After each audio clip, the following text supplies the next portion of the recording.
किसी भी फॉर्मेट में अगर आप एग्जाम दो तो फाइनल अकाउंट से अप्रोक्सीमेटली आपको 10 to 15 मार्क्स का क्वेश्चन टेस्ट किया जा सकता है।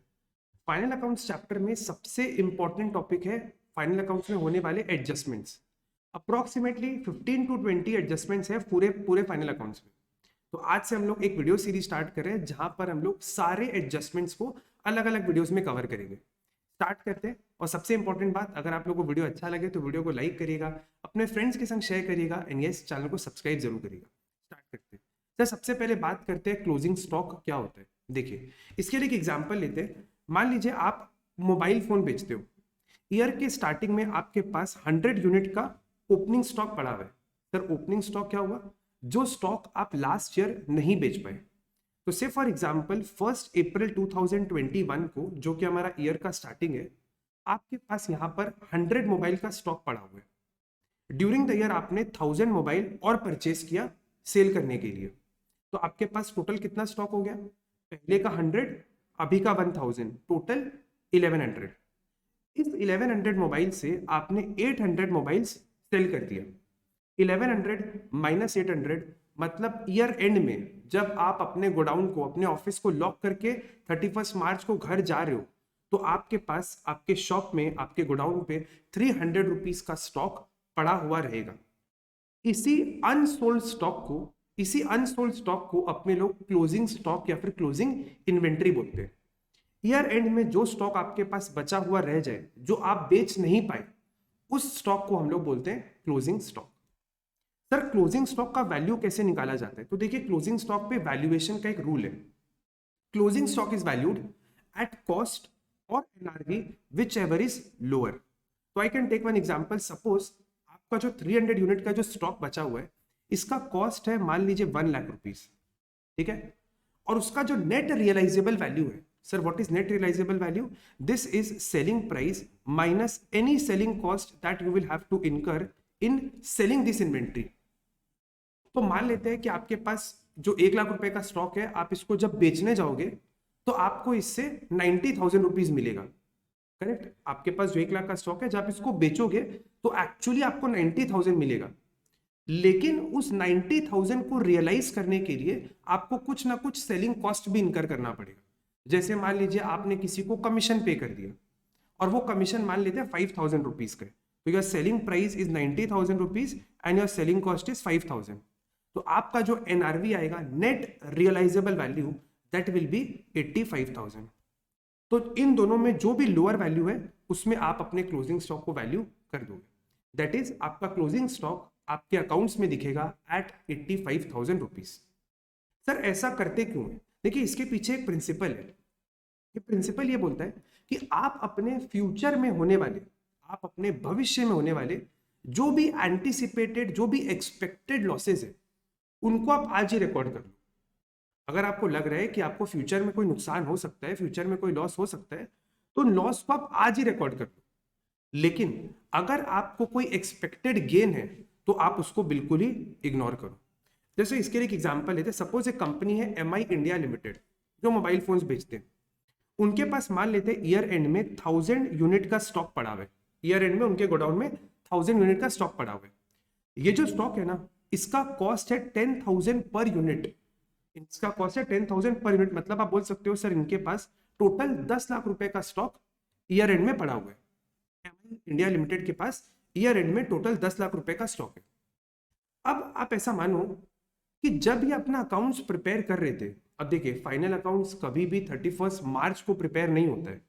ऐसा नहीं होता कि कंपनी 31 मार्च को ऑफिस बंद करने के पहले पूरा ट्रेडिंग पीएल बैलेंस शीट बनाए और उसके बाद घर जाए। ऐसा नहीं होता है। ये कुछ टाइम बाद बनता है। से मान लीजिए मई में, जून में ये लोग अपना फाइनेंशियल स्टेटमेंट्स बना रहे हैं।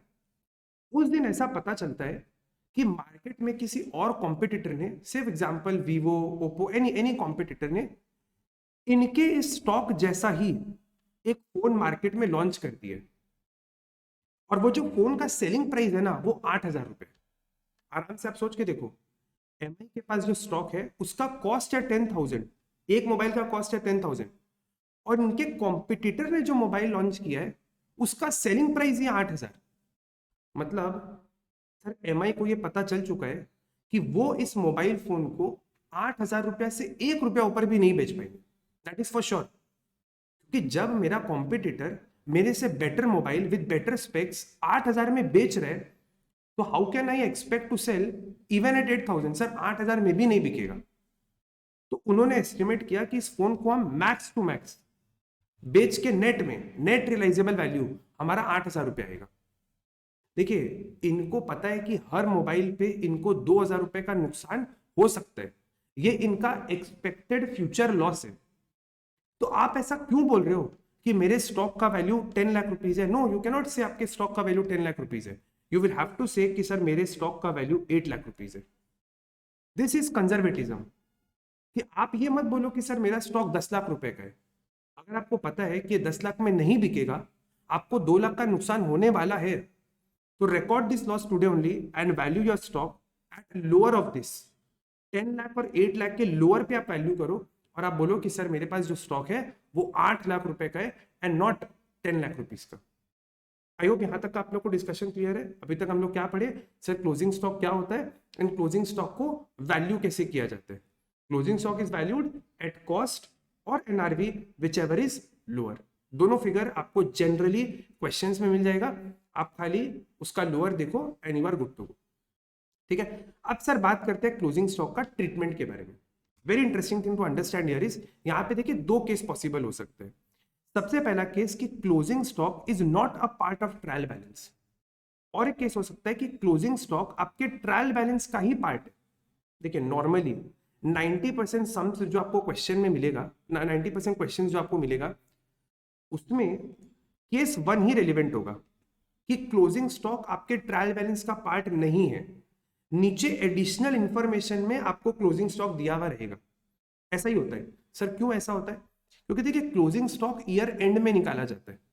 ठीक है, it's not a balancing figure. कोई चीज अगर आपके ट्रायल बैलेंस के अंदर आ रहा है, मतलब पक्का उसका जर्नल हुआ होगा, लेजर हुआ होगा, लेजर में कुछ बैलेंस बचा होगा, उसी को हम लोग ट्रायल बैलेंस में लेकर आते हैं। बट क्लोजिंग स्टॉक का कोई बैलेंसिंग फिगर ही नहीं निकलता है। ठीक है, क्लोजिंग स्टॉक को हम लोग एज अ बैलेंसिंग फिगर निकालते ही नहीं है, इसीलिए क्लोजिंग स्टॉक हमारे बुक्स में रिकॉर्ड नहीं होता है। इसको हम लोग अलग से ईयर एंड में वैल्यू करते हैं।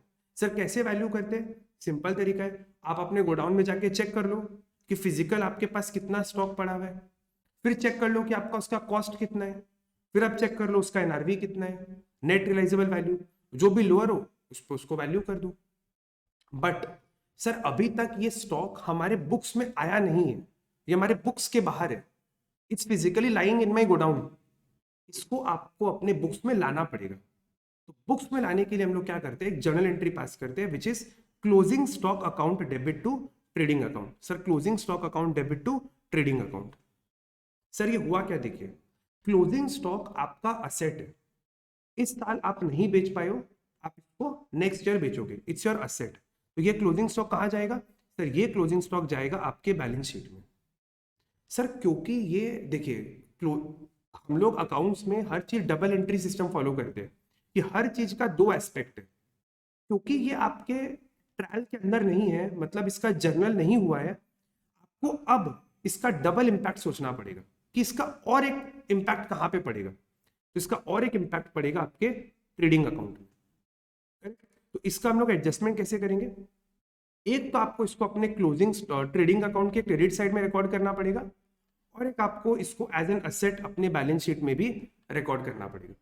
अब इस पर डिटेल वीडियो हम अगर आप लोग बोलेगा तो बना देगा कि क्यों इन डिटेल कि क्यों आपका क्लोजिंग स्टॉक ट्रायल बैलेंस के अंदर नहीं आता। ठीक है, बट अभी के लिए हम लोग क्योंकि इसका केवल एडजस्टमेंट्स डिस्कस कर रहे हैं, तो आप लोग ये समझ लो कि क्लोजिंग स्टॉक को हम लोग अपने बुक्स में लेकर आते हैं by passing a journal entry which is closing stock to trading. मतलब इसका सर 2 एडजस्टमेंट है, एक तो ये आपके ट्रेडिंग में जाएगा और एक ये आपके बैलेंस शीट में जाएगा। क्लियर है? चलिए अब बढ़ते हैं नेक्स्ट केस की तरफ। जब मान लेते हैं कि क्लोजिंग स्टॉक आपके ट्रायल के अंदर है। अब सर ऐसा कैसे होता है? देखिए इसमें बेसिकली क्या किया जाता है, हम अपने बचे हुए स्टॉक को, जो ईयर एंड में स्टॉक बचा हुआ है, उसको हमारे परचेज से ऑलरेडी एडजस्ट कर देते हैं, परचेज से ऑलरेडी एडजस्ट कर देते हैं। इसीलिए क्लोजिंग स्टॉक आपके बुक्स के अंदर आ जाता है, आपके ट्रायल बैलेंस के अंदर दिखता है। क्योंकि हम लोगों ने इसको एडजस्ट कर दिया है, आपको इसका डबल इफेक्ट दिखाने का जरूरत नहीं है, क्योंकि एक इफेक्ट तो ऑलरेडी दिख चुका कि आपने इसको अपने परचेज से एडजस्ट कर दिया। तो इस बार क्या होगा कि आपको ट्रेडिंग में कुछ भी लिखने का जरूरत नहीं है, बट क्योंकि ये आपका असेट है तो आपको इसको अपने बैलेंस शीट में एज एन असेट जरूर रिकॉर्ड करना पड़ेगा। तो ये दो एडजस्टमेंट है जो जनरली आपको एग्जाम में टेस्ट किया जा सकता है। So this was all about closing stock का एडजस्टमेंट। अगर आप लोग को आज के इस वीडियो से कुछ भी सीखने मिला हो तो वीडियो को लाइक करिएगा एंड यस सब्सक्राइब जरूर करिएगा, ताकि नेक्स्ट एडजस्टमेंट जब भी हम अपलोड करें तो आपको नोटिफिकेशन जरूर मिले। Till then thank you so much, take care, ध्यान रखो आप लोग अपना, मिलते हैं अगले वीडियो में, बाय बाय।